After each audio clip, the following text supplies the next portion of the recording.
Olá, boa noite, sejam bem-vindos. Agora são 8 horas, 1 minuto, horário de Brasília. Eu sou Luiz Ernesto Lacombe. Você tem a Doc Show pelo YouTube, na rede social X, @Bradoc Show e pela TV Flórida. E hoje um programa muito especial, com uma presença, uma participação muito especial. E até às 9h30 da noite a gente está aqui. Aproveite então para se inscrever no canal, ativar as notificações, dar o like ali na live, né? Clicar na mãozinha com o polegar para cima no link do programa nos seus grupos. A gente vai falar dos principais assuntos desta segunda-feira, 22 de abril de 2024. E comigo no programa hoje estão Rodrigo Constantino. Boa noite, Consta. Boa noite, toda a nossa querida audiência.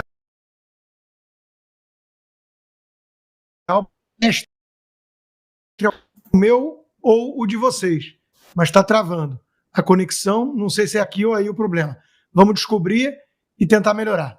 Boa noite a todos e mestre Augusto, seja muito bem-vindo. Travou para mim também aqui e ontem já tivemos problema no 4x4 duas vezes, com um problema de sinal, e hoje é um dia tão especial, né? Torcer para que tudo dê certo, porque o mestre Augusto Nunes, pela primeira vez, participa do Bradoc Show. Que honra, que alegria para todos nós. Augusto, boa noite. O pessoal no chat aqui está entusiasmadíssimo. Já tem gente falando do seu curso. Augusto está lançando um curso de História e Política do Brasil, vai falar ao longo do programa sobre isso. Puxa, muito obrigado, Augusto. Jornada dupla. O pessoal vem do Sem Filtro, do Oeste Sem Filtro para cá, e o Augusto emendou aí o Sem Filtro com o Bradoc Show para nos atender. Muitíssimo obrigado, que honra. Seja bem-vindo. Boa noite, Augusto. Lacombe, meu querido amigo, Constantino, grande Consta, a honra é minha, né, Lacombe? É um prazer sempre participar dos teus programas e ficar ao seu lado. Estamos juntos mesmo, no 4x4 e agora aqui no Bradoc Show.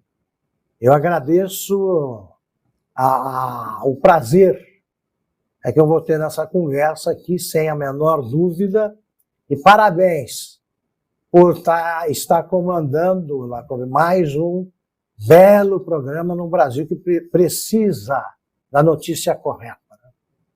E precisa também do seu curso, Augusto. Vamos abrir logo falando um pouquinho do seu curso.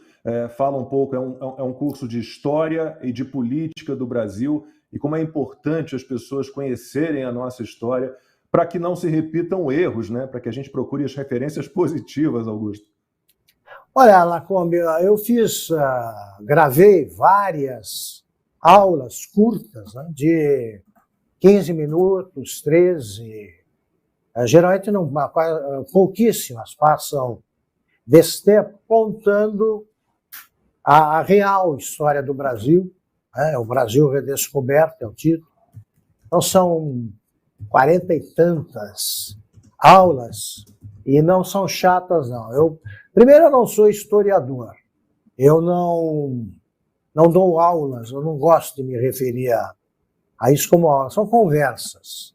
E eu falo como estou falando aqui, como costumo comentar no Oeste Sem Filtro. É uma conversa.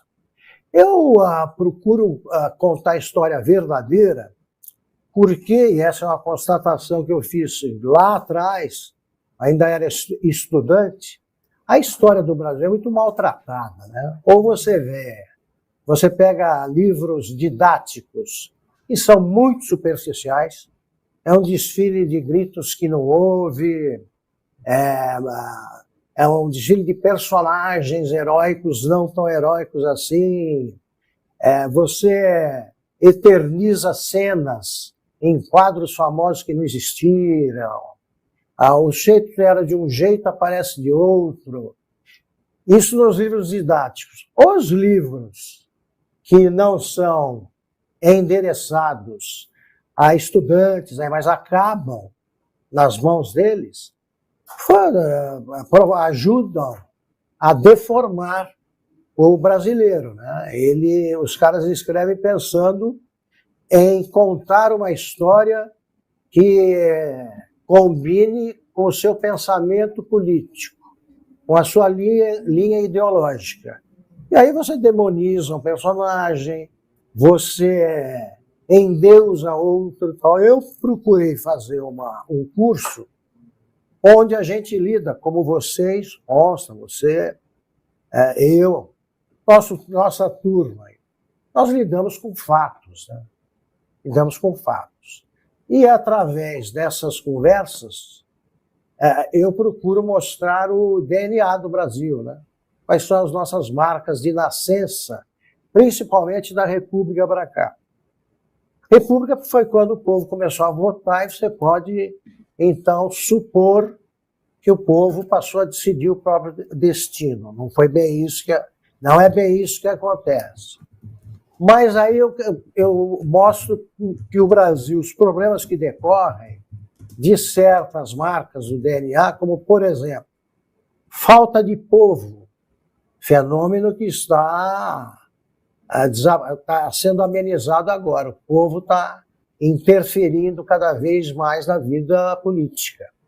Desde 2013 eu estou vendo outro Brasil, porque tivemos a campanha das diretas, tivemos movimentações pela anistia, você tinha grandes comícios com o Getúlio, mas o povo não participou da proclamação da República, que, aliás, não foi proclamada.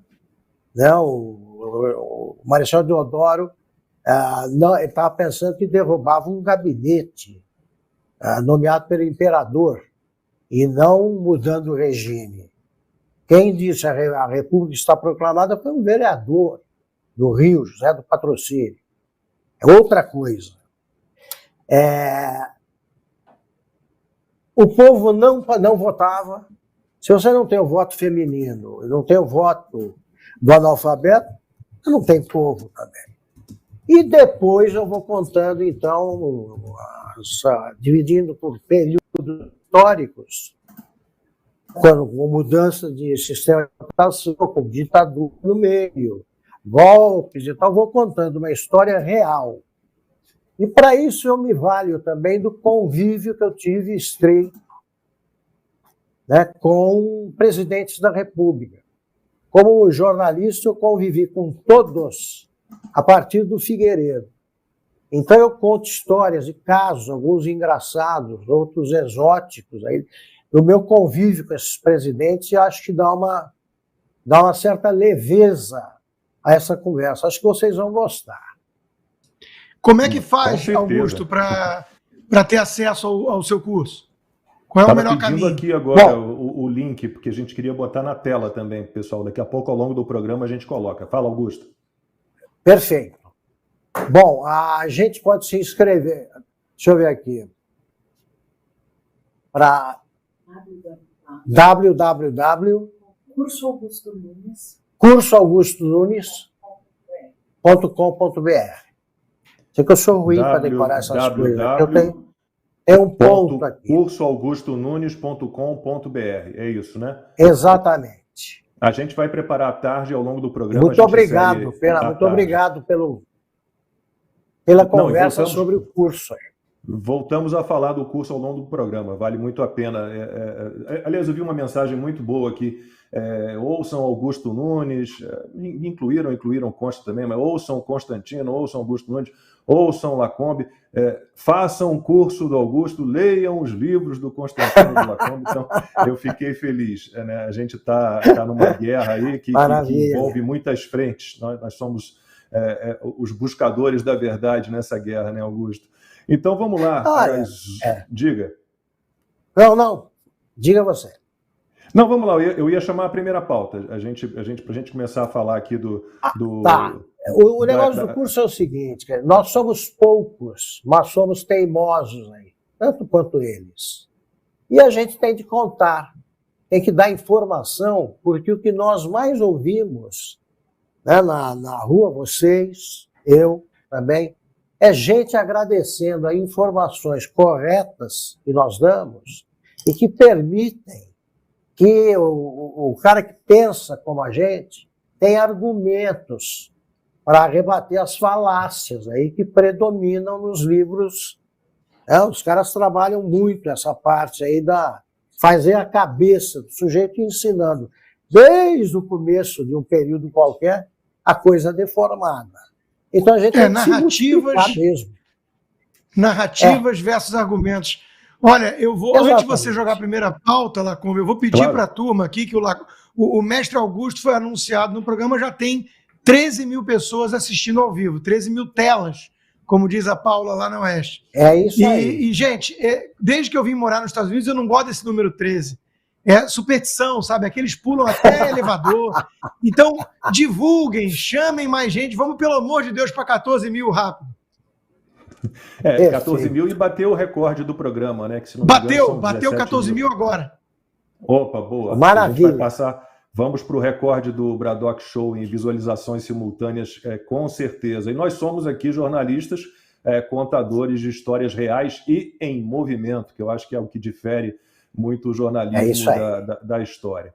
Então vamos lá para a pauta número 1, às 8h12, horário de Brasília. É até uma pauta bem divertida, porque não sei se vocês sabem, mas Rodrigo Constantino deve trabalhar na Rede Globo do Elon Musk. É isso mesmo, a gente vai ver daqui a pouquinho. O empresário Elon Musk quer saber quanto custaria a ele comprar a Rede Globo. E como é que surgiu essa história? Eu imagino que o pessoal aqui do Bradock Show conheça o perfil de humor nas redes sociais Joaquim Teixeira. Ele fez uma publicação no X, em inglês, marcando o empresário. Eu vou pedir ao Misael que rode ali aquele primeiro print Vamos lá. O texto foi o seguinte: boa tarde, Elon Musk. O grande problema no Brasil se chama TV Globo ou Globo Lixo, como é conhecido aqui. Você poderia facilmente gastar alguns dólares, comprar essa emissora demoníaca e salvar o nosso país. E, está vendo ali embaixo, o Elon Musk respondeu ao Joaquim Teixeira. Quanto isso custaria? E aí a gente pode ir para o segundo print, porque só para lembrar que em dezembro de 2017, bem antes de comprar o Twitter, o Elon Musk, usando a rede social, o Twitter, ele publicou o seguinte: eu amo o Twitter. E aí entrou um seguidor dele e respondeu: então você deveria comprá-lo. Bom, e nessa história está todo mundo achando, né, que, acho que vai, né, quem sabe, apesar de haver uma lei, podemos falar sobre isso, que proíbe que uma empresa de jornalística e de radiodifusão tenha capital estrangeiro acima de 30%. Mas a turma já começou a imaginar a nova Rede Globo nas mãos do Elon Musk. Eu não sei se Augusto viu isso. Vamos lá para o primeiro, aqui, o próximo print, do Que História é Essa, Constantino? Temos aí, Misael? Você pode trocar para a gente? Essa. Tinha visto isso, Augusto? Joaquim Teixeira de novo. Pouco a pouco vou soltando a nova programação da TV Globo, depois que meu sócio Ellen Munchen, que é mais ou menos como os nossos deputados, nossos parlamentares chamam, né, os do governo, comprar, eu não vou falar o palavrão, claro, aquele lugar dos infernos. E está aí uma mistura de Rodrigo Constantino com Fábio Porchat. Gostou, Consta? Eu não sei se eu piorei ou melhorei. Pode ter ficado o pior de mim e o pior dele, né? Aí é uma mistura assustadora. Agora vamos lá, Lacombe. Primeiro lugar, posso chamar outros rapidinho? Pode. Vamos passar todos então, depois você fala. Ó, tem o crachá do Joaquim Teixeira, e se você reparar ali, tá Joaquim Teixeira, diretor executivo, e o X de executivo é o símbolo da rede social X. Eu adoro Joaquim Teixeira, recomendo a todos que sigam. Tem também o The Voice Nicolas Ferreira cantando no The Voice. Tem um encontro com a Desirê Rugani, aquela brasileira israelense, ela é uma brasileira que mora já há muito tempo acho que não me lembro agora, desde 2022 em Israel, tem feito uma bela cobertura dos problemas todos que Israel está enfrentando, modelo, trabalha como comentarista, como jornalista, faz um conteúdo bem bacana. E tem também a Carla Zambelli, em vez de mais você, mais Zambelli, e o Louro José virou Ilan José. Consta. Lacombe, brincadeiras à parte, né? O Joaquim Teixeira, ele plantou, né? Ele criou uma fazenda na cabeça da esquerda, né? Tem vários que saíram para lembrar do artigo 222, que diz que dono de concessão de rádio e televisão tem que ser nato brasileiro ou naturalizado há pelo menos 10 anos. Eles estão apavorados.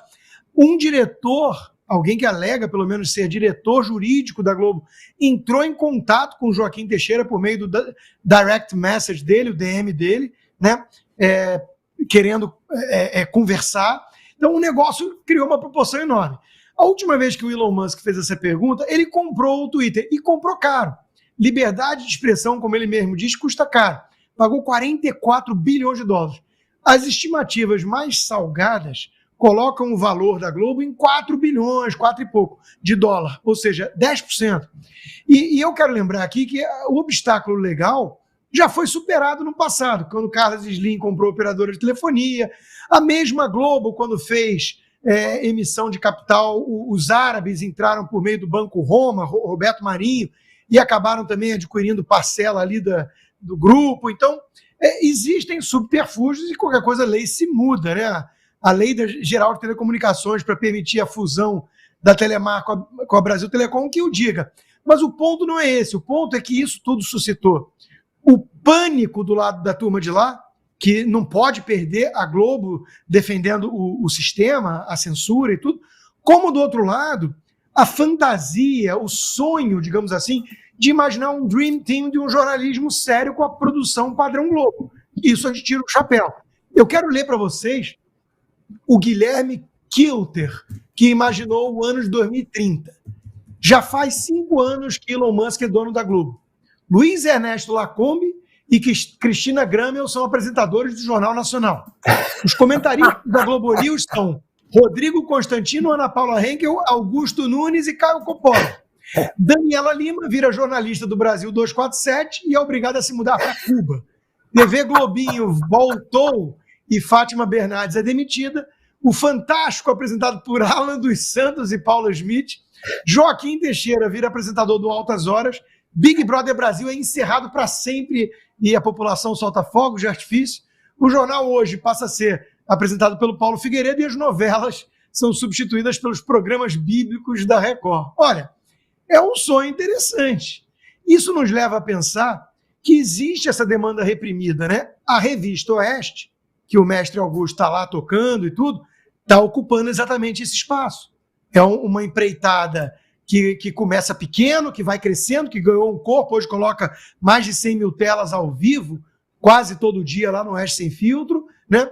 Então isso mostra o seguinte, o povo brasileiro, como está concluindo, a turma da Globo News, o Zé Dirceu, o Barroso, é um povo, o André Esteves do BTG, é um povo mais à direita. E a gente olha para a velha imprensa, existe uma hegemonia tucanopetista. Então, cadê? Temos um problema aí de representatividade, de oferta para atender demanda. A gente sabe que o sistema joga pesado. A gente sabe o que aconteceu com a Jovem Pan. Então, é preciso ocupar esses espaços com coragem e independência. Parabéns ao Oeste Sem Filtro, que eu sou parceiro com muito orgulho. Parabéns ao Braddock Show, que eu sou parceiro com muito orgulho. Oeste Sem Filtro, bom, hoje eu estava vendo, já tinha passado de 110 mil telas, se você for considerar 3 pessoas acompanhando ali, isso dá, sei lá, 3 pontos de audiência, é uma loucura, a gente fica muito feliz com o sucesso da revista Oeste, do Oeste Sem Filtro, todos os programas da Oeste ali que estão disponíveis no YouTube, e Augusto, vou dizer para você é incrível, campeão de audiência. Já batemos o nosso recorde aqui no Braddock Show, já passamos de 20 mil visualizações simultâneas, Augusto. E a gente precisa falar dessa imprensa tradicional que tem uma parcela de culpa enorme no que a gente está enfrentando hoje no Brasil, Augusto. Não tem a menor dúvida. Bom, o Braddock Show está condenado ao sucesso. Condenado ao sucesso. A gente está atendendo a uma demanda que mostra a cegueira de empresários brasileiros. Digamos que o cara queira só ganhar dinheiro. Tem um público imenso à espera da verdade, em busca da verdade. Porque a imprensa, os jornais, telejornais, os programas de jornalismo no rádio, chamemos de imprensa, tudo isso aí. Eles não só ficam a favor da censura, não só ficam a favor da censura, como eles ignoram o direito à liberdade, direito à informação correta. Eles não lutam pela liberdade de expressão, interessa a eles manter calados os outros e não se preocupam com o brasileiro que quer ler a verdade. Então eles escondem a informação ou publicam coisas deformadas aí pela ótica esquerdista. E o que acontece? Deixa uma multidão de brasileiros, aí, incontáveis brasileiros, se sentem órfãos do que foi a Veja, a própria Globo, em determinados momentos, o Estadão, a Folha, menos, mas eram jornais que tinham algum respeito pela verdade. Agora, você tem essa turma procurando. O Brasil é um país estranho, né? É o único país que eu conheço onde dos outros partidos procuram eleitores. No Brasil, eleitores procuram um partido que os represente. No Brasil, você tem as pessoas, empresas veículos oferecendo programas que falseiam a verdade, falsificam. E você tem um mundo de gente esperando o que faz, né, esperando ouvir o Braddock Show, o Oeste Sem Filtro e pouquíssimos programas, eu poderia citar aqui, e veículos também. Eles não entendem, os empresários deveriam saber disso, até para ganhar dinheiro. Agora, os jornalistas controlarem as redações, são jornalistas militantes, condenam esse aparelhamento das redações, é uma condenação à morte. Não sei se vocês viram as últimas edições, as últimas tiragens da imprensa. A última que eu vi foi na semana passada, eu vi que a Folha, a edição impressa da Folha, chegou a 45 mil exemplares. Daqui a pouco nós vamos estar batendo esse número, somando as telas aí que a gente vai... As telas que vão nos acompanhar. 45 mil. Os jornalistas antigos, eles valorizam muito a coisa impressa. Quando eles perdem uma coluna lá, eles ficam arrasados. Eles vão para o digital. Pois bem, o digital não está compensando a perda, não. Está em queda. Também em queda há 3 anos. Agora, ver uma revista como a Veja, tá, que também deixou órfãos aí centenas de milhares de brasileiros, uma Veja noticiando o que noticia, ou deixando de noticiar, aí você entende porque ela, pela primeira vez, está com menos de 100 mil exemplares. Chegou a 1.200.000. Não perde para os avanços da tecnologia. Não é só a questão da internet, não. Eles perdem pela linha editorial equivocada. E perdem para as mentiras. Eu vi a Veja na semana da morte do Clériston e não citaram o nome dele. Eu fui olhando as páginas e falei, não é possível. Vão citar a morte de um dos presos do 8 de janeiro, pelo menos na seção datas. Pois olha aqui, Lafombe consta, não sei se vocês notaram, não citaram. Aí você vai ver a retrospectiva do ano, isso não vai existir. Enquanto isso, eles dizem que houve um golpe com Minuta, com o vendedor de algodão doce. O povo, tratado como idiota, abandona o veículo. Já vi essa história acontecer. A única coisa que fecha qualquer veículo, qualquer programa, é a falta de credibilidade. Não é o governo, mesmo que use a censura. E também não é o anunciante, não. É quem deixa de acreditar no que ouve porque é mentira. Ou no que lê porque é mentira. E curioso que é um fenômeno global. Aqui nos Estados Unidos está acontecendo a mesma coisa. Outro dia o Elon Musk mesmo postou a queda de audiência e de assinantes de New York Times, da mídia mainstream aqui, porque também com o fenômeno Trump, eles viraram militantes, eles sacrificam a verdade ou a objetividade mais imparcial possível ao tratar dos assuntos em nome de uma causa que eles julgam maior, salvar a democracia da ameaça populista, fascista da extrema-direita. Então, quando o cara coloca isso acima dos princípios jornalísticos, é óbvio que a credibilidade vai pro ralo, né? Eu vou contar um bastidor aqui. Diga, Augusto. Não, você, por exemplo, você vê o avanço, o ligeiro avanço da Folha noticiar que ontem, na praia de Copacabana, apareceu uma multidão. Já está de bom tamanho, né? Porque se você bota o Datafolha no meio, essa multidão vai se reduzir aí a uma plateia de comício de vereador num grotão no Brasil. Já avançaram. Mas tem os professores da USP, especialistas em contagem de gente, esses caras só usaram 4 fotografias simples explicando.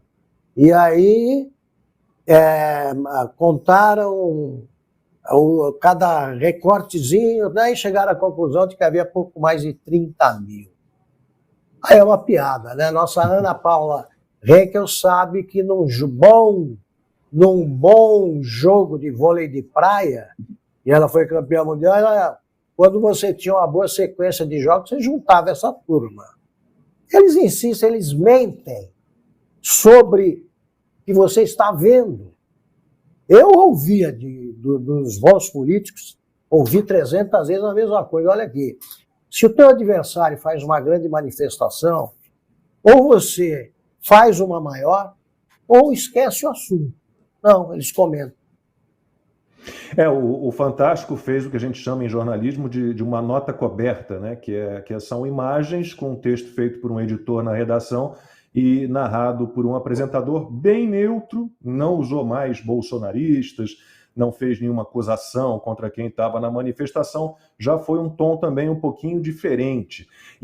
Lacombe trocou ataque por crítica.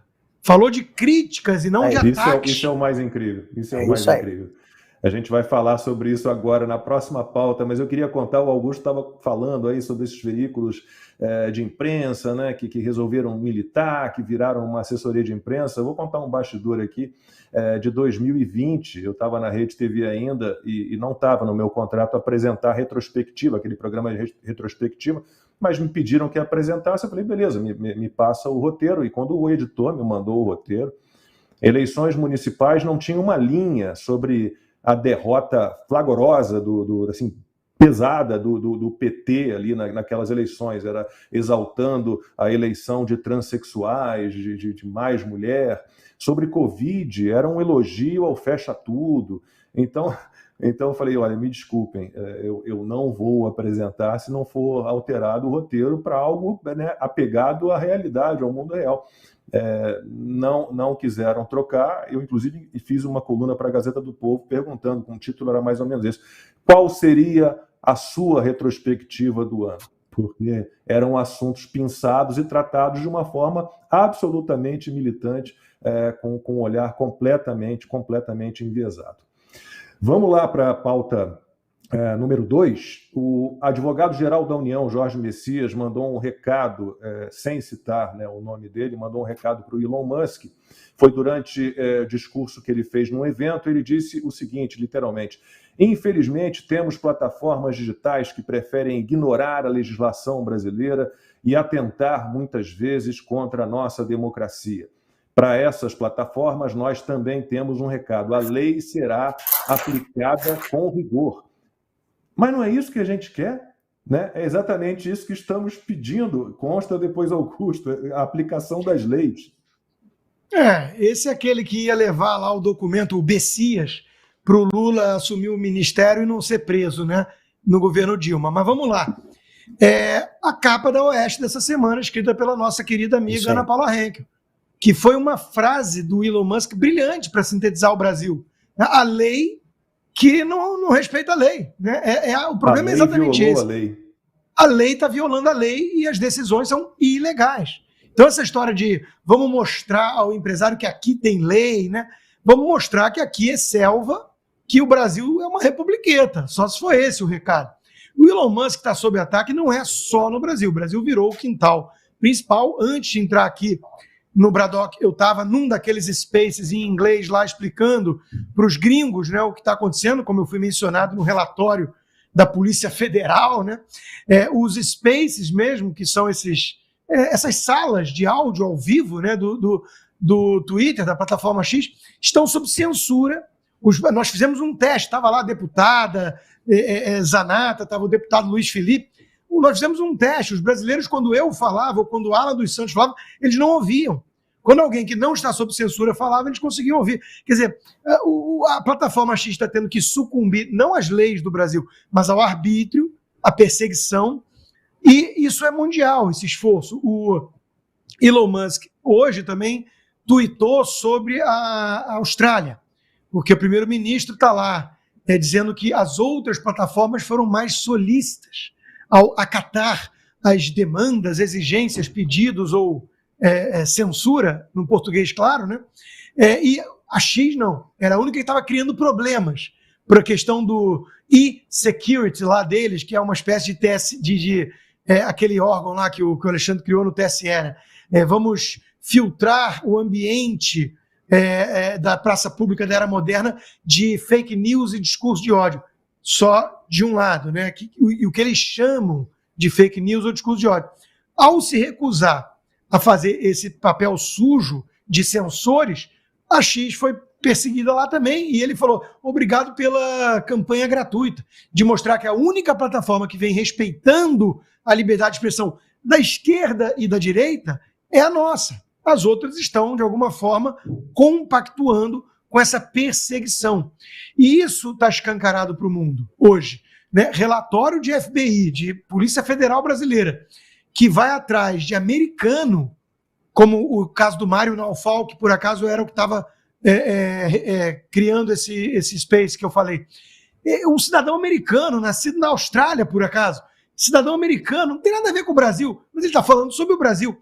Isso me parece, Lacombe e Augusto Nunes, que é sem precedente. Ouso arriscar aqui dizer que nem a Coreia do Norte foi tão longe. Por quê? Porque a Coreia do Norte nunca foi em cima de mim, como cidadão brasileiro, falando no Brasil mal do Kim Jong-un. E tampouco como residente americano e cidadão e morando há uma década nos Estados Unidos, falando mal dele. A Coreia do Norte se limita a aplicar a sua ditadura totalitária com a sua censura no seu território. O Alexandre de Moraes está convencido que a jurisdição dele é planetária. Quiçá Marte, né? Porque daqui a pouco ele vai dizer que o Elon Musk não pode pegar um foguete e ir para Marte. Né? O meme vai virar realidade já já. Então é uma coisa insana o que nós estamos vendo. Insana. E o mundo todo está vendo que o Brasil não vem respeitando o básico da liberdade de expressão e nem mesmo as garantias fundamentais dos indivíduos. Antes de passar para Augusto, 25 mil visualizações simultâneas, recorde absoluto do Brasil. Vamos subir. Graças à presença de Augusto Nunes, convidados muito especial hoje aqui no Braddock Show. Augusto, muito obrigado pela participação mais uma vez. Só dá para subir o like aí, tá com 12 mil likes, dá para a gente botar ali, clicar na mãozinha para a gente subir o número de likes. E vou passar mais uma informaçãozinha sobre o discurso que fez o Jorge Messias, o advogado-geral da União. Augusto, antes de passar para você, ele defendeu, claro, né, a regulamentação das plataformas digitais, que segundo ele, vamos ver a contradição, deve ser feita de forma democrática, e que ela não representa o cerceamento da liberdade de expressão, e aí vem aquela historinha de novo, mas sim o enfrentamento da liberdade de agressão, Augusto. A gente já lembra sempre os crimes de injúria, calúnia, difamação, ameaça, isso tudo já está na lei. E aí, como disse o Constantino, a Globo já não falou mais em ataques, falou em críticas, porque outra questão é essa. O que eles consideram agressão, na verdade, quase sempre são críticas, são opiniões, são indicações de mentiras e contradições, Augusto. Olha, Eu estava vendo o seguinte, eles começaram a falar agora de uma conspiração mundial. Falei, meu Deus do céu, para você fazer uma conspiração numa cidade já é complicado. Num país, mais ainda. Agora, conspiração mundial é um caso clínico, já não é um problema político, é caso clínico. Aí eu estava vendo no chat e um dos que estavam acompanhando o S Sem Filtro escreveu o seguinte: Augusto Nunes é o chefe da conspiração mundial. E me ocorreu o seguinte, digamos que eu saia daqui, eu estava lá conversando com o Constantino e com o Lacombe, mas eu vim aqui na delegacia mais próxima, porque eu sou o chefe de uma conspiração mundial. Eu ia ser internado. Eu não escaparia da camisa de força, de jeito nenhum. Então, quem fala nisso é que é o maluco e que fica acusando a gente de terraplanista. Pois olha, eu acho que está mais longe do hospício um cara que acha que a Terra é plana do que esses caras que falam a conspiração mundial. Eu diria milionários norte-americanos, brasileiros, a Hungria. Imaginem o que se passa na cabeça dessa turma. O que eu acho que está acontecendo é a realidade paralela. Num país, eu nunca imaginei que no Brasil os juízes, antes eu não imaginava que eles fossem falar fora dos autos. Agora eles só falam fora dos autos. O Gilmar chama os deputados de pigmeus morais. E ele lida com algum processo, segredo. O Alexandre de Moraes, tudo que consta do inquérito dele é clandestino, é sigiloso. E ele não para de falar sobre outros temas, fica criando siglas, errando no português, como esse Centro Integrado de enfrentamento à crase desinformação. Não é enfrentamento enfrentamento com. Um sujeito que não sabe escrever fica criando isso para preparar o quê? A reprise do que foi feito na eleição passada.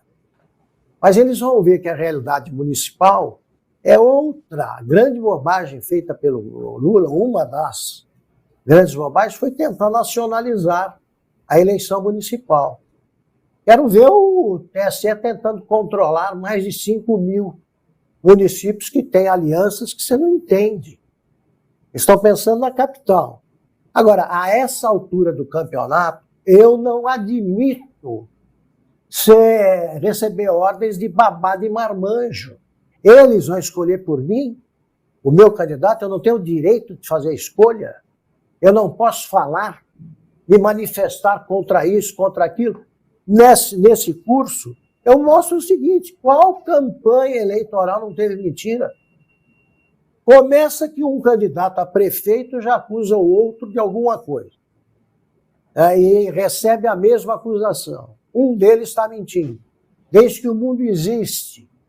Primeira escolha na caverna, no tempo das cavernas já teve isso aí. E eles querem dizer, isso é verdade, isso é mentira. Não é normal agir assim. Não é normal. Então acho que a gente está... E veja bem, o Kafka descreve um caso no livro O Processo, e o livro é eternizado pelo absurdo que ele conta. O sujeito não consegue saber do que é acusado. No Brasil, nós temos um caso desse por dia. É um livro, o negócio, a realidade supera a ficção, aqui no Brasil, mas supera em quilômetros. Não dá para ser qualquer dos caras presos no 8 de janeiro poderia dar um personagem de ficção e inverossímil. E eles continuam achando que vão resolver por nós o destino do Brasil. Quando eles não foram eleitos, os ministros do Supremo não foram eleitos, não representam nada, só falam fora dos autos e sobre tudo. Aí não dá. Olha, o Augusto citou aí o curso que ele está lançando, é um curso de História e de Política do Brasil. Então, a gente tem, se puder botar o link, eu vou falar aqui, é www.cursoaugustonunes.com.br. Nós recomendamos, Obrigado. Claro. E Augusto, rapidamente, antes da gente ir para a próxima pauta, na história do Brasil, incluindo aí a ditadura Vargas, regime militar, acho que talvez nós não tenhamos tido uma situação de tanta censura e de censura prévia como a gente tem enfrentado agora. Estou enganado? Não, você está certíssimo. No Estado Novo não foi assim. Não foi assim na ditadura do AI-5. O Guzzo, Zé Roberto Guzzo, brilhante, como sempre, escreveu um artigo no Estadão em que ele faz a seguinte constatação. A Veja, eu trabalhava lá, era censurada, então a ordem era assim, não mencionar o cardeal, ou qualquer nome, não mencionar tal, contra ou a favor. Contra ou a favor, assim. Nós sabíamos que não podia mencionar, ponto final. Era clara. Agora, você tem um tribunal que obriga, pressiona empresas que se curvam e assumem a responsabilidade pela censura e eles determinam o que quiserem. Eles não determinaram. Em nome do combate à desinformação, eles não proibiram a gente de falar que o Lula é ex-presidiário. Eu digo, meu Deus, ele não foi preso. É ex-presidiário. Ele não foi condenado por corrupção. Nós somos punidos porque difundimos fake news. Então é tudo pelo avesso. É o avesso. Eu nunca vi você, quando torturavam, claro, tortura é condenável sempre. Os torturadores do AI-5, eles queriam saber o que a pessoa sabia. Agora, como mostra o caso do Felipe Martins, eles torturam mentalmente a mesma coisa, para que o cara conte a história que eles querem montar. Ele tem de contar que viajou. Ele não tem de confessar que viajou. Aí o cara arruma todas as provas de que não fez a viagem, que foi invocada para que ele fosse preso, e ele continua preso, sem nenhuma culpa, e só falta ouvir o avião. Ele mostra as passagens dele para o Paraná. Eles querem que ele diga que foi para os Estados Unidos. Mostra a passagem. A Latam confirma. Agora só falta intimar o avião e dar 48 horas para ele provar que entre os passageiros estava Felipe Martins. Não tem comparação. E mais, o clima de medo nacional, e o bom é que o povo está perdendo medo. Perdeu. Essas duas manifestações já mostraram isso. O medo basta para caracterizar a existência de uma ditadura. Você tem um medo vago de alguma coisa que pode aparecer alguém para te prender de manhã ou qualquer horário sem que você tivesse feito nada. Isso nunca aconteceu. Não está fácil realmente, não. Bom, vamos para mais uma. Essa é perfeita para o Constantino, que inclusive é citado na postagem do ex-deputado Deltan Dallagnol, e que usou as redes sociais para questionar o ministro Alexandre de Moraes. Ele publicou o seguinte, o Deltan: será que o ministro Alexandre de Moraes vai multar a Polícia Federal em R$100 mil por usar VPN para ler os posts do perfil bloqueado de Rodrigo Constantino? VPN, eu acho que todo mundo deve saber, ele permite, é uma ferramenta que permite que você navegue de maneira oculta, né, e acesse sites sem que o provedor de acesso saiba de qual país está sendo feita essa conexão. Esse recurso costuma ser usado para contornar uma proibição judicial, e em relatório a Polícia Federal afirmou que faz uso do VPN para visualizar publicações de perfis bloqueados no Brasil. Então, consta, você está citado aí no relatório da Polícia Federal, na postagem do Deltan Dallagnol, e a gente pode dizer que estamos quase como os chineses, né? Que eles não têm liberdade nenhuma para usar a internet. A VPN é um instrumento, acima de tudo, para burlar ditaduras. Claro que você pode usar por questão de segurança, para não receber aqueles cookies todos spam e tudo. Foi criado para vários motivos, mas, acima de tudo, virou um instrumento em âmbito nacional para fugir de ditaduras. Em Cuba, na Venezuela, Nicarágua, China, você precisa da VPN. E no Brasil. Senão você não tem acesso a muita coisa. E eu descobri nesse relatório aí da PF que eles acompanham meus conteúdos, né? E hoje mesmo eu fiz uma live exclusiva para apoiadores do meu Locals, né? Fico na dúvida se tinha um ou outro desocupado da PF lá, né? Até dei um boa tarde especial, se fosse o caso, né? Porque não vamos destratar, o sujeito está lá, burocrata, trabalhando para preparar o relatório para o chefe, e, poxa, boa tarde, né? Agora, isso remete à Stasi, a polícia política da Alemanha Oriental. Isso remete à Gestapo do Hitler. Isso não são comparações assim fortuitas e absurdas. É absolutamente o caso, né? Que saudade da época de uma Polícia Federal que pegava num apartamento 51 milhões de reais em cash, em espécie, na mala de um sujeito lá ligado à turma do PT, né? É o Gedel Vieira. Então, é óbvio que há um desvirtuamento da função da Polícia Federal ficar acompanhando esse tipo de live e fazer um relatório para dizer que eu estou burlando alguma coisa. Eles tratam os mencionados ali, o Alan dos Santos, o Paulo Figueiredo, como se a gente fizesse parte de uma conspiração para divulgar pornografia infantil ou confabular sobre um assassinato de alguém. Nós estamos fazendo nosso conteúdo que a gente sempre fez. E by the way, né, eu sou figura pública no Brasil também.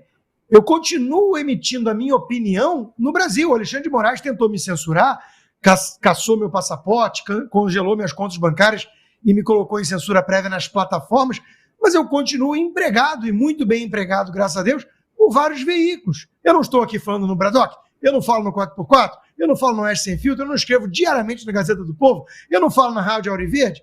Então, é o espião mais inútil do mundo, meu Deus. O espião vai acompanhar minha live no X para descobrir que eu estou burlando alguma regra de censura. Eu continuo emitindo minha opinião em vários veículos, né? Eu virei, claro, alvo do sistema. Mas eu mencionei isso mais cedo lá, como o absurdo disso, né? Eu sou residente permanente nos Estados Unidos há 5 anos, vivo na Flórida há quase uma década. Como é que eu não posso falar num space criado por um americano sobre o Brasil? Quer dizer, o Alexandre de Moraes não está satisfeito com o que ele já fez contra mim, é a revelia do Ministério Público, que não foi a favor, né? E tudo isso sob sigilo, que o Congresso americano teve que mostrar. Na coluna da Gazeta do Povo hoje, o Nicolas Ferreira falou isso, né? Eu fiquei sabendo de algumas coisas com o meu advogado graças aos Estados Unidos. Até hoje eu não sei do que eu fui acusado quando cortaram minha plataforma. Então é um negócio insano, é uma mistura de Kafka, o processo, com Big Brother, do Orwell, e com Minority Report, que é o crime que o sujeito pode cometer. Então, cancela você da existência, é o ostracismo dos gregos antigos. O Alexandre de Moraes quer me mandar para uma ilha, talvez Santa Helena, talvez Elba, quer me mandar mas eu acho que lá é lugar de ditador, tá? Ditador meio amalucado, que nem o Napoleão. Mas ele quer me mandar para um exílio e me calar. Eu estou exilado, mas não posso falar nem nos Estados Unidos, nem na plataforma X, em nenhum lugar do mundo. Então, que história é essa de burlar a decisão do Alexandre de Moraes? Que história é essa, Polícia Federal? Isso aí é um negócio insano, não tem pé nem cabeça. É uma narrativa esdrúxula que serviu de pretexto para o Alexandre de Moraes hoje mandar uma mensagem lá, uma provocação para o X, dizendo que eles têm 5 dias para explicar. Era isso que ele queria, no fundo, né? Mais pressão para arrumar um pretexto para voltar a perseguir a plataforma do Elon Musk de alguma maneira. Olha, Lacombe, passou da hora do Congresso dar um basta a isso. Não é mais uma coisa assim, o Alan dos Santos é meio radical, o Daniel Silveira se excedeu num vídeo. Passou de todos os limites, né? Passou de todos os limites. A coisa foi para o lado pastelão. A Polícia Federal do Brasil se prestar esse papel, a vida dos outros, lá o filme alemão de 96, de 2006, é um negócio muito absurdo que nós estamos vendo. Então eu espero que sirva, né, de reflexão para todo mundo pisar no freio e não ficar dobrando a aposta dessa forma, porque senão o Kim Jong-un daqui a pouco vai fazer troça com a situação do Brasil. Mas, Augusto, pelo menos, você disse isso hoje no Sem Filtro, pelo menos as pessoas, perderam realmente o medo de ir para a rua. Houve a manifestação em 25 de fevereiro, aqui na Paulista, São Paulo, e ontem milhares de pessoas se reuniram em Copacabana, nessa manifestação pela liberdade, pela democracia, um ato convocado pelo ex-presidente Jair Bolsonaro, com a participação de deputados federais, senadores, governadores. Então, mais um evento grande e importante, porque o povo na rua talvez não seja a única solução, mas move nessa direção, Augusto. Olha, e pacífica, né? Manifestação pacífica, você via famílias, aquela paisagem humana de sempre. Você vê crianças, não tem problema, ninguém roubou o celular do Suplicy, que acontece em toda a concentração do PT. Cada comício do PT some um celular do Suplicy, ele vai ao microfone pedir que devolva, e não consegue. Não tem nada depredado, nada, tudo certinho. O povo deve agora condensar aí os seus desejos e a sua indignação em palavras de ordem bem claras. Anistia, por exemplo, eu digo que a anistia deveria ser reivindicada pelo Supremo. Eles não têm como sair desse beco que eles criaram com centenas de prisões, porque daqui a 5 anos ainda estaremos julgando pessoas nesse ritmo. Então a anistia é uma coisa que é indispensável. Isso aí a história mostra. É indispensável a pacificação política. Eles dizem perseguir. Mas não, anistia não. Dizem os anistiados de 79. O José Dirceu foi homenageado hoje no Senado. Ele foi homenageado hoje por um grupo de empresários. Foi no Senado homenageado outro dia. Mas homenagear o quê? É outro ex-presidiário que perdeu todas e só fez a escolha errada a vida inteira. Ele saiu do Brasil trocado pelo embaixador americano. Ele nunca pôde entrar nos Estados Unidos, por exemplo. Ele gosta de Cuba. Toda vez que ele via o Fidel, que ele conheceu pessoalmente, o Fidel chamava pelo codinome, Daniel. Ele chorava. Então, um cara assim, declaradamente, quer substituir a democracia burguesa pela ditadura do proletariado. Esse pode ser anistiado. Esse não conspirou contra a democracia, ele não fez nada por incompetência. Não sabe a diferença. O revólver, ele não sabe onde fica não sabe a diferença entre o tambor e o gatilho. Ele não sabe. Mas chama a Dilma de companheira de armas, etc. Mas essa turma toda foi anistiada e voltou à vida, à militância política. Eles agora negam essa anistia a pessoas que, evidentemente, no máximo, cometeram o crime de depredação do patrimônio público. Só isso. Agora, se eles salvam a democracia, se nós devemos a permanência da democracia brasileira aos ministros, por que eles não são aplaudidos pelo povo? Por que eles estão condenados a uma forma de prisão domiciliar? Porque todos estão andando, quase todos os líderes, os que governam o Supremo, há 5 anos, eles estão andando com 8 seguranças. 8. Isso aí também ajuda a criar uma realidade paralela. Eles não veem a realidade. Só quando vão para o exterior.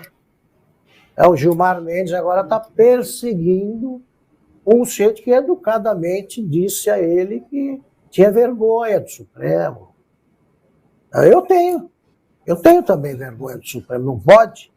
Da composição do Supremo, sempre foi assim. Sempre se pode dizer isso. De repente, isso também nunca aconteceu. Eu destaco isso no curso. O Supremo não tem uma história muito bonita, não. O Supremo avalizou a extradição, a deportação da Anita Leocádia, da Anita Prestes, desculpe, da Olga Benário Prestes. A Anita é a filha. Quando ela estava grávida, era judia, tinha participado da intentona comunista e foi mandada para a Alemanha nazista e morreu num campo de concentração. Faz parte da história do Supremo. Parece a Folha de São Paulo, nasceu com as diretas. Não, a Folha nasceu antes e fez coisas que não devia. Não preciso explicitar aqui agora. Mas é o seguinte, é tudo pelo avesso. O Ministério da Verdade é o que mente. Eles estão criando o Ministério da Verdade do 1984, né? E acham que é uma conspiração mundial que impede que eles sejam amados pelo povo brasileiro. Não é por aí. E o Augusto citou o curso dele. Mais uma vez eu falo aqui o endereço para você fazer o curso do Augusto, www.cursoaugustonunes.com.br. Mais para o fim do programa a gente volta a falar um pouquinho do curso do Augusto e, claro, nós recomendamos muito. E o Augusto citou o José Dirceu, consta, eu pedi ao Misael para a gente puxar aí a tarja da pauta 8, né, que foi essa participação do José Dirceu num seminário em São Paulo com empresários, e ele disse que deve ser candidato a deputado federal em 2026 e afirmou que o atual governo do PT não é de esquerda. A gente tem esse vídeo para rodar. Dizer que o Lula não só foi eleito, o presidente Lula, nessas condições, mas montou um governo que não é um governo de centro-esquerda, não, é um governo de centro-direita. Eu falo isso, todo mundo fica indignado, às vezes, dentro do PT. Eu fiquei sem o áudio de agora, nesse terceiro mandato, não é um governo de esquerda, é um governo de centro-direita.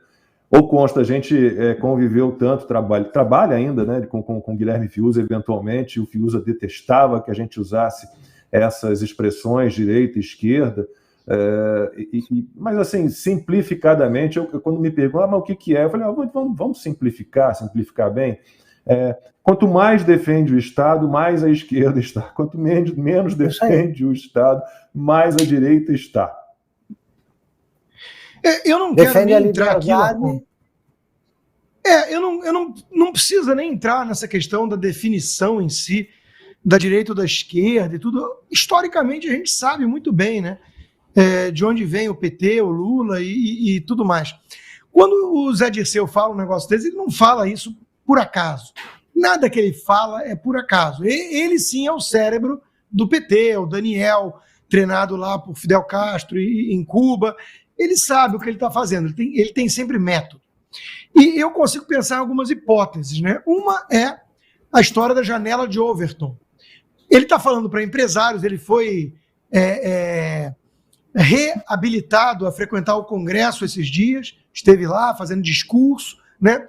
Então ele está jogando a janela de Overton sempre para a esquerda, que quer dizer basicamente o seguinte: o Lula é um cara já de centro-direita no governo.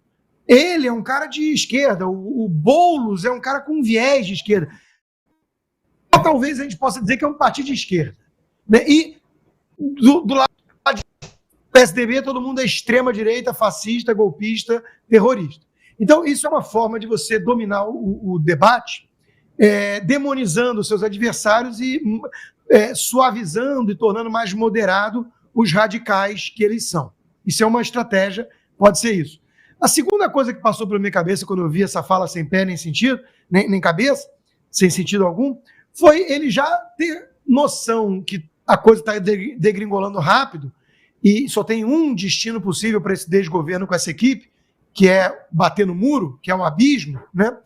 E ele está tirando o corpo fora da esquerda e vai colocar a culpa no Centrão, que tem que compor qualquer governo no Brasil, porque é o nosso modelo, né? Coalizão, presidencialismo de coalizão, e ele vai depois dizer, não, deu errado porque a direita exigiu isso, em nome da governabilidade, o Lula teve que sacrificar a sua agenda para a direita. Pode ser também essa segunda alternativa. Fato é, Lacombe, que eu nem queria entrar na questão de extrema direita ou direita. Bom, o Barroso chamou a ditadura da Venezuela de ditadura de direita. Então, bom, se for... O Barroso diz, que existe uma ameaça terrível de uma conspiração global de extrema-direita contra as democracias. E 2, que a Venezuela é uma ditadura de direita, a Venezuela sendo defendida desde sempre pelo PT e pelo Lula, até hoje. Então, a gente pode concluir que o Barroso está preocupado com a ditadura do Lula. Será que é isso? Então, é o samba do crioulo doido, não tem nem nada tem sentido, né? É uma coisa realmente que eles querem a confusão. Mas tem método, e o método para mim é esse, é sempre ir demonizando os adversários e aqueles que estão juntos pelo projeto de poder. Nisso eu faço a concessão ao Fiuza. Eles estão pelo poder e pela grana, né? O resto é um manto, é o manto que eles usam ideológico. Mas vamos lá, para a conspiração da extrema-direita fazer sentido, que agora o Elon Musk encabeçou a lista, nós precisamos acreditar que o Elon Musk, que é um libertário que sempre apoiou os democratas, é bolsonarista, que o Glenn Greenwald virou bolsonarista de extrema-direita, que o Schellenberger, que foi simpatizante dos sandinistas na Nicarágua e do MST no Brasil, e votou no Biden até na última eleição, o Michael Schellenberger dos Twitter Files, é um bolsonarista. O bolsonarista é o capeta, o bolsonarista. O bolsonarista convenceu o mundo inteiro de entrar na sua conspiração para poder solapar a democracia do mundo, jornalistas, democratas da esquerda americana. Eles convenceram todo mundo a fazer parte desse troço. É impressionante, impressionante. O que você precisa para partir da premissa deles e concluir o que eles concluem, o que você precisa fazer de concessão à lógica, ao bom senso e à realidade, eu estou com o Augusto. O sujeito vira para mim e fala que a Terra é plana, tem mais o meu respeito do que um sujeito que fala isso. Teve colunista do UOL já dizendo que Putin e Maduro são conservadores, como Bolsonaro. A gente já teve artigos assim. Bom, Augusto, José Dirceu deve ser, então, candidato a deputado federal em 2026 e quem sabe depois ele não vire presidente da Câmara, mas, por enquanto, a gente tem uma eleição para a presidência da Câmara em fevereiro do ano que vem, ainda falta um bocado, mas já está todo mundo muito agitado lá em Brasília, né? Digamos que a campanha, entre aspas, já começou, mas os candidatos são os seguintes, né? O deputado Marcos Pereira, que fez agora, ontem, se não me engano, uma grande festa de aniversário, e aí outros pré-candidatos foram a essa festa, e estavam lá ministros do governo, ministros do STF, e também estão na disputa, então, além do Marcos Pereira, o Elmar Nascimento, do União Brasil, o Antônio Brito, do PSD, e o Isnaldo Bulhões, do MDB. E é uma turma que dá acenos ali e aqui, né? Eles falam, né, falam ali com o governo, estamos aqui, e com a oposição também. Bom, não vai mudar muita coisa, né? Vai sair o Arthur Lira e vai entrar uma peça assim, e no Senado também não vai mudar muita coisa, Augusto, porque deve voltar o Alcolumbre. Eu acho o seguinte, Lacombe e Costa, o deputado Ibsen Pinheiro, que era presidente da Câmara quando o Collor foi cassado, ele dizia uma frase que faz todo sentido para mim. Ele disse, olha, o Congresso faz o que o povo quer, mas o povo precisa deixar claro o que quer. No momento em que o povo deixou claro que não queria Dilma, Dilma caiu. O Collor caiu também quando ficou claro que o povo não toleraria mais a permanência dele na presidência. O povo precisa deixar claro que quer determinadas coisas e não aceita outras. Porque o Alcolumbre, que é o que nós sabemos, ele já começou a dizer que a única coisa que ele pode prever é que haverá impeachment de um ministro do Supremo.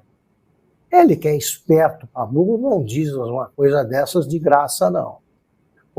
Qual é o cenário que está se desenhando? Na última eleição para o Senado, foi eleito um por estado. A oposição nasceu.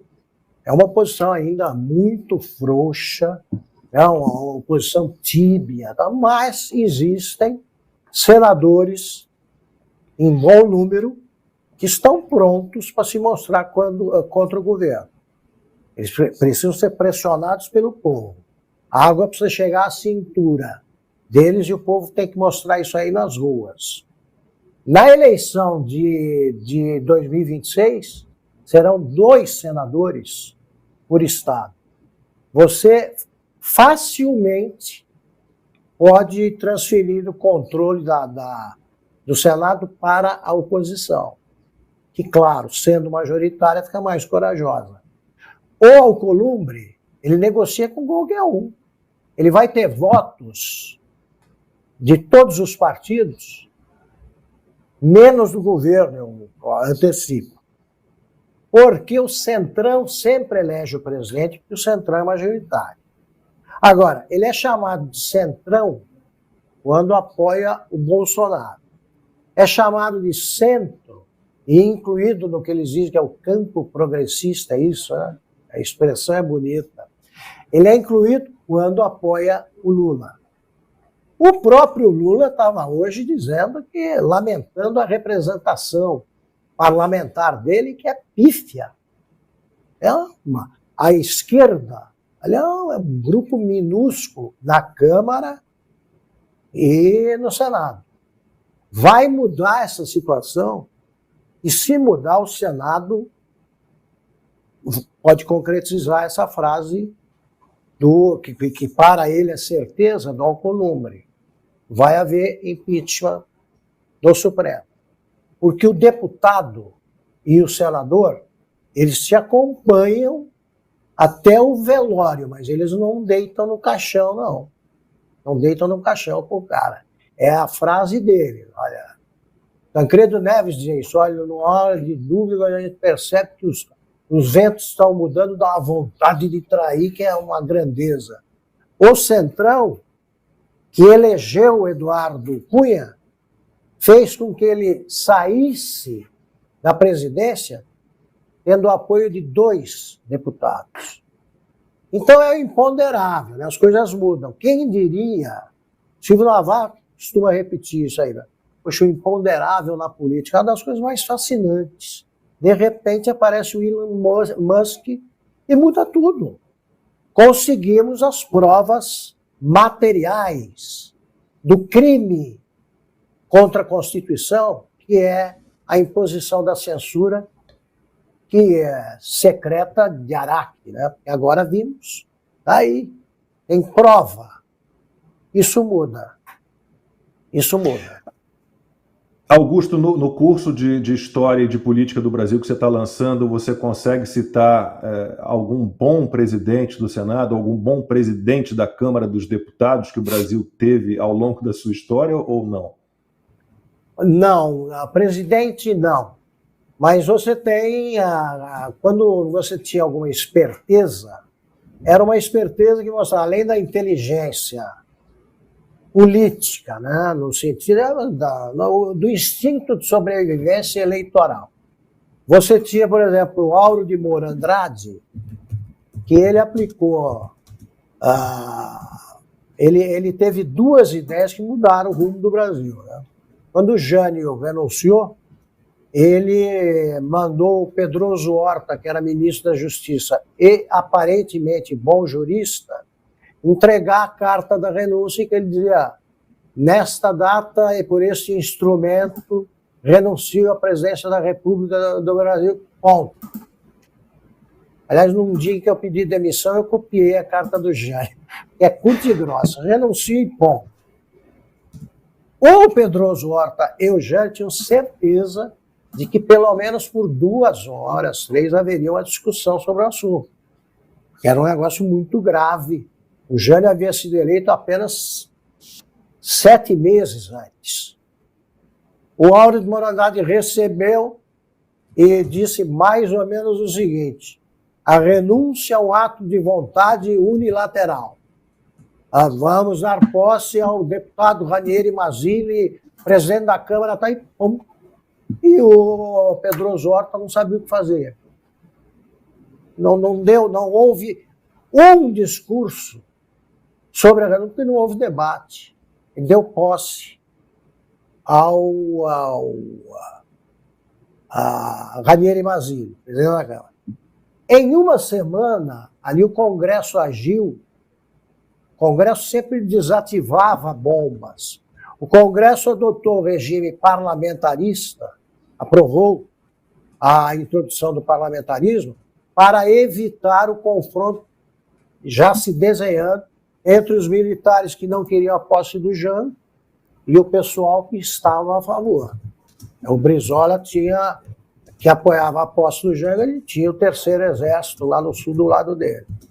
Então, o Congresso que fazia isso, hoje não tem mais a figura do negociador no melhor sentido. Então, eu lamento, o melhor presidente da Câmara foi o Ulisses Guimarães, porque sabia negociar. O melhor presidente que o Brasil, nesse sentido, não teve foi o Tancredo Neves. Porque o Tancredo Neves é que negociou com o Geisel, que era chefe do gabinete militar da junta que estava no poder, negociou o parlamentarismo. Aí você vai vendo que a política é uma arte mesmo, e pode ser bonita, quando o Tancredo Neves diz que você faz acordo em torno de princípios. Ela não pode entregar a tua alma, não. Você vê o que é melhor.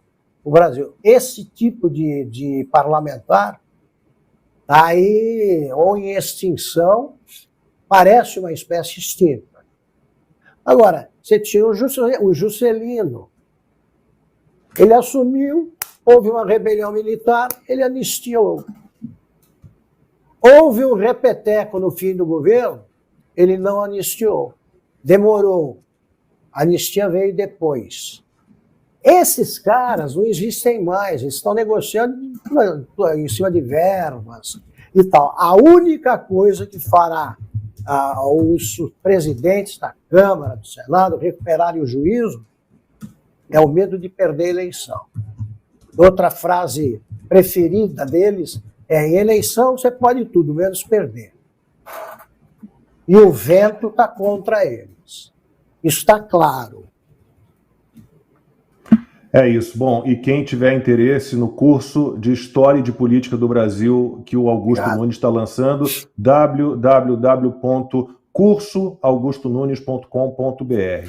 Misael está perdidinho, eu vou para a pauta 7 agora, Misael, para a gente amarrar aí dois assuntos mais ligados à economia, que é a área do Consta, porque a ministra da Saúde, Anísia Trindade, e o ministro da Educação, Camilo Santana, estão juntos contra a área econômica do governo. Eles querem garantir mais dinheiro para suas pastas, burlando, né, digamos assim, o arcabouço fiscal.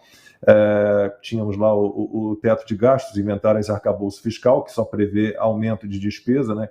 Corte de gasto a gente parece que não vai ter nunca. Só que já está muito difícil, né, Consta? Está quase impossível equilibrar as contas públicas do país, né? O corte de gastos, investimentos privados. Mesmo na saúde e na educação, ninguém pensa nisso, não. Não, já era. 1 trilhão de dívida a mais, sem pandemia, né? Sem nada. Então, é um governo gastador, perdulário, que não respeita o conceito de responsabilidade fiscal, acha isso coisa de imposição do mercado, que é um dinossauro voraz, né? E para a turma leiga entender, o papel de um ministro de economia é basicamente a do cara que fica segurando o cofre, protegendo o cofre. Porque todos os outros ministros querem gastar, querem mais verba para sua pasta, querem mais recursos.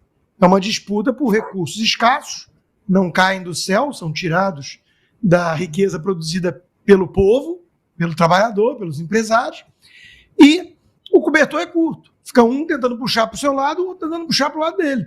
Então, o ministro de Economia tem que ser aquele firme ao dizer não. Tem que ser aquele que controla a chave do cofre. O Paulo Guedes tinha essa imagem, é um liberal clássico, e fazia. Sabia dizer não, sabia proteger. O Fernando Haddad, por algum motivo, a imprensa criou a narrativa de que era quase um Paulo Guedes com um olhar mais humano e que toca violão na Globo News para um olhar encantado de uma Natuza Neri. Mas, na prática, todo mundo sabe por que ele foi colocado lá. Porque ele é um poste apagado do Lula. Ele é um prefeito medíocre, para dizer o mínimo, da cidade de São Paulo, um perdedor da eleição que disputou, e foi colocado no cargo mais importante como ministro da Economia. Uau! É que no PT eles recompensam a mediocridade. E porque o Lula queria ter certeza de que no Ministério da Economia ele tinha a chave.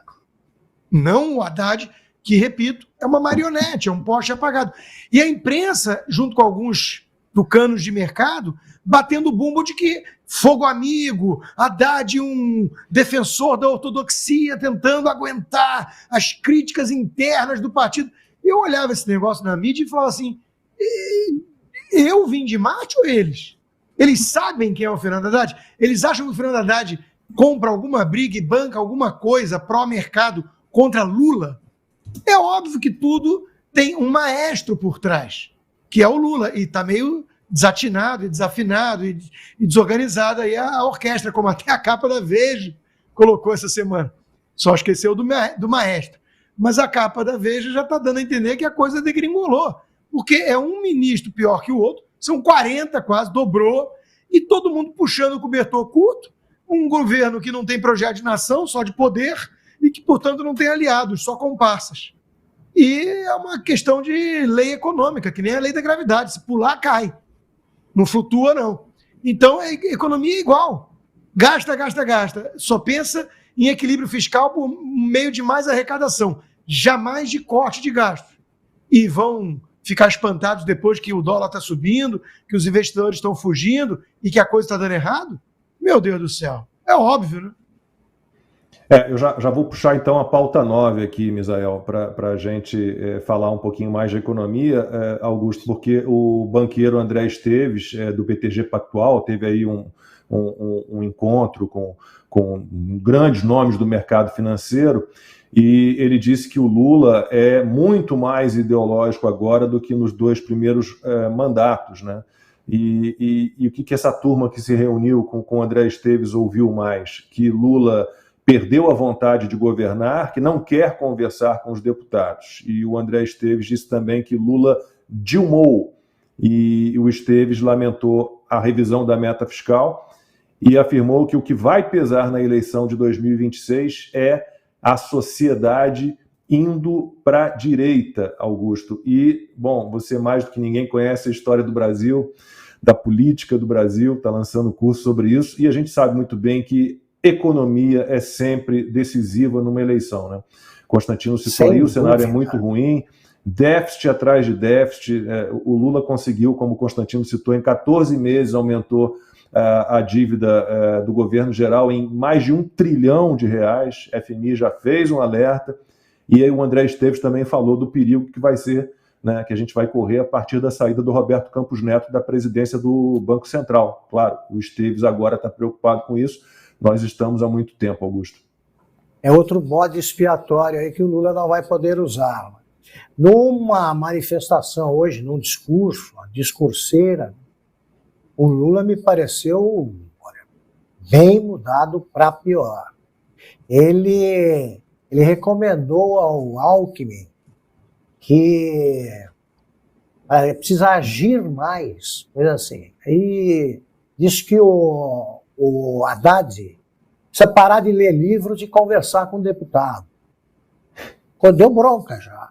Deu bronca no neossocialista Alckmin, e o Haddad é a vítima predileta do Lula, e bem feito aí, porque ele não vai ao cinema sem ordem do Lula. O Haddad, o Constantino foi generoso, né? O derrotado, ele foi derrotado em várias eleições. Né?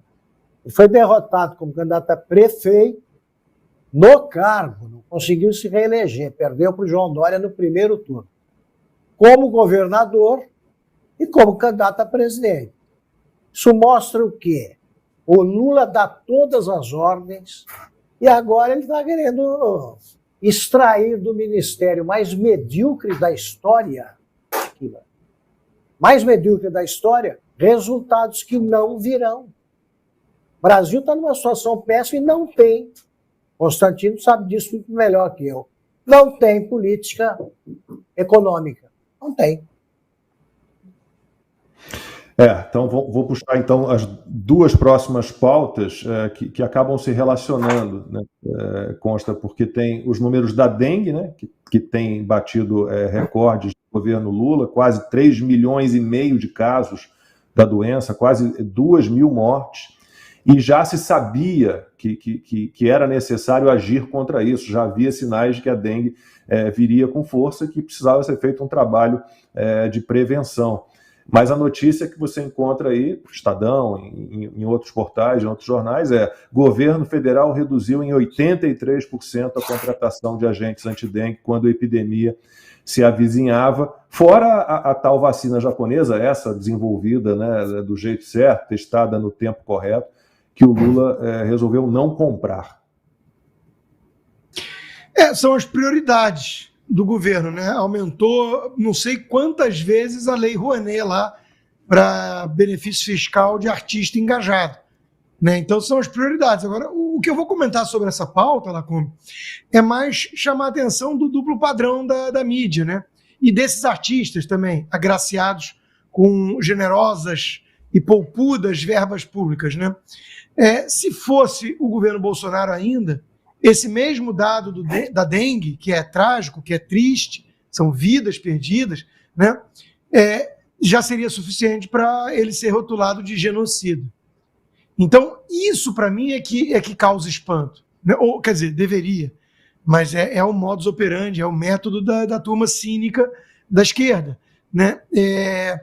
Se acontece com um governo, é uma coisa, se acontece com outra coisa, ou some, ou desaparece, ou está hibernando junto com os ursos polares para não ver Yanomami morrendo, para não ver queimada na Amazônia e por aí vai. Então, isso é que tem que parar.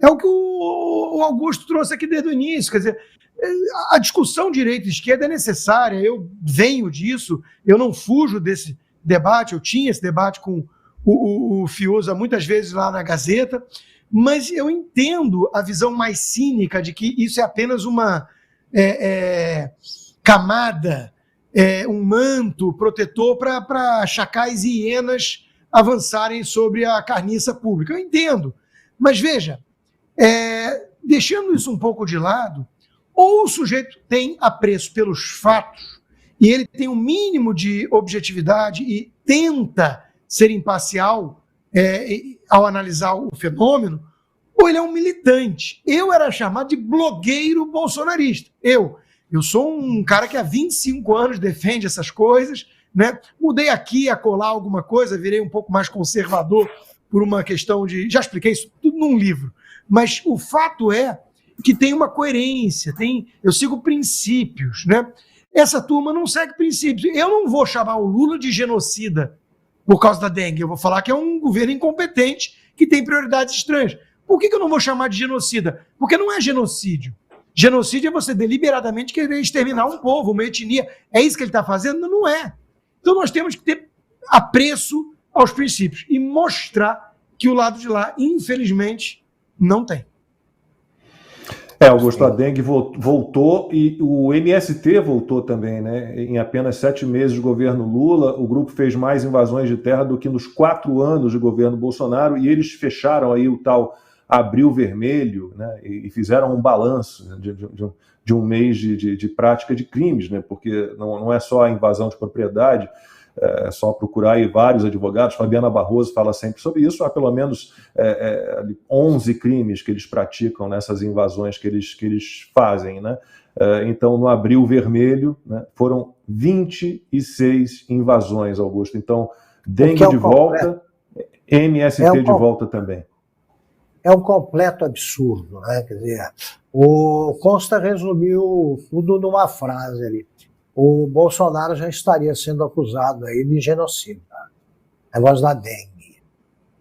O Lula não demite a ministra da Saúde, que é amiga da primeira-dama. Que, aliás, nesse curso aí eu digo que esse cargo não existe. Não existe, nunca existiu. O Brasil tem o agro como um tremendo trunfo, meu Deus. Qualquer governo saberia disso. O agro brasileiro é fundamental para o planeta, né? Ele alimenta milhões de pessoas. E é hostilizado o tempo todo pelo MST, protegido pelo governo, pela existência de um ministério paralelo, do desenvolvimento da agricultura, sei lá o nome desse ministério, que é o que desenvolvimento protege... agrário. Para quê? Isso é do desenvolvimento agrário. Meu Deus, desenvolvimento agrário é o que acontece no agronegócio. Eu fiquei muito impressionado, Lacombe, fiz muitas viagens aí no ano passado pela região do agro. Não tem mais desemprego. É desemprego zero no oeste catarinense, por exemplo.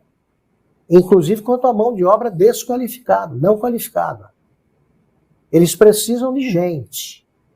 Então você não vê mais a miséria agressiva, o mendigo pedindo comida, essas coisas desapareceram.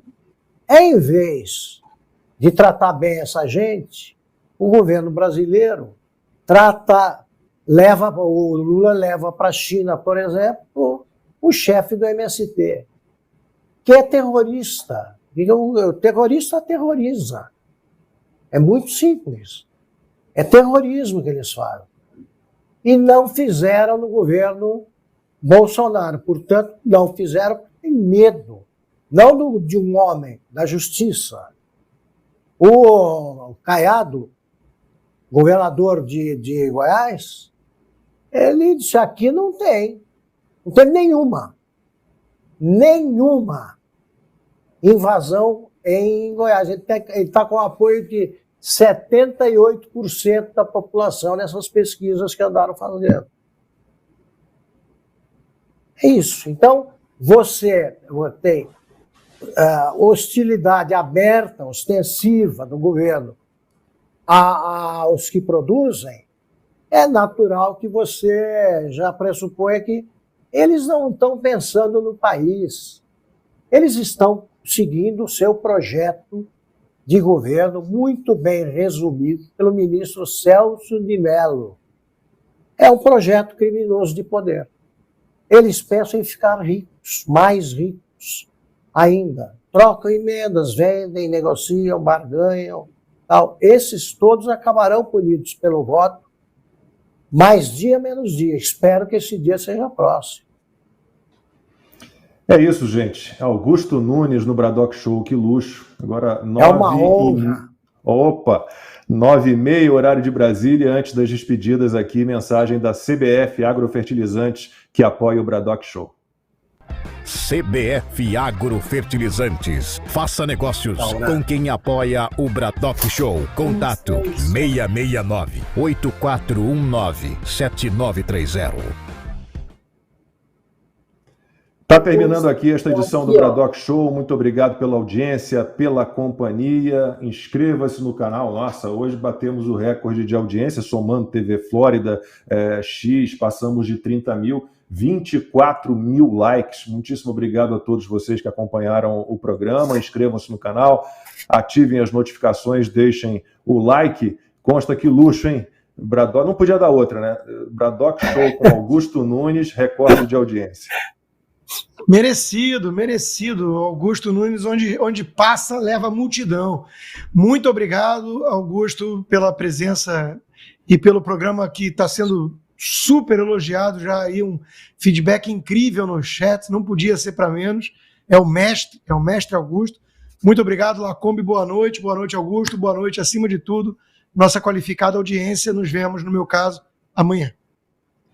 Augusto, aí vamos lá falar mais uma vez do seu curso. O Augusto, como dissemos aí ao longo do programa, está lançando um curso de História e de Política do Brasil, www.cursoaugustonunes.com.br, que certamente, Augusto, pode ajudar a mudar um pouco esse quadro tão grave que a gente tem enfrentado, Augusto.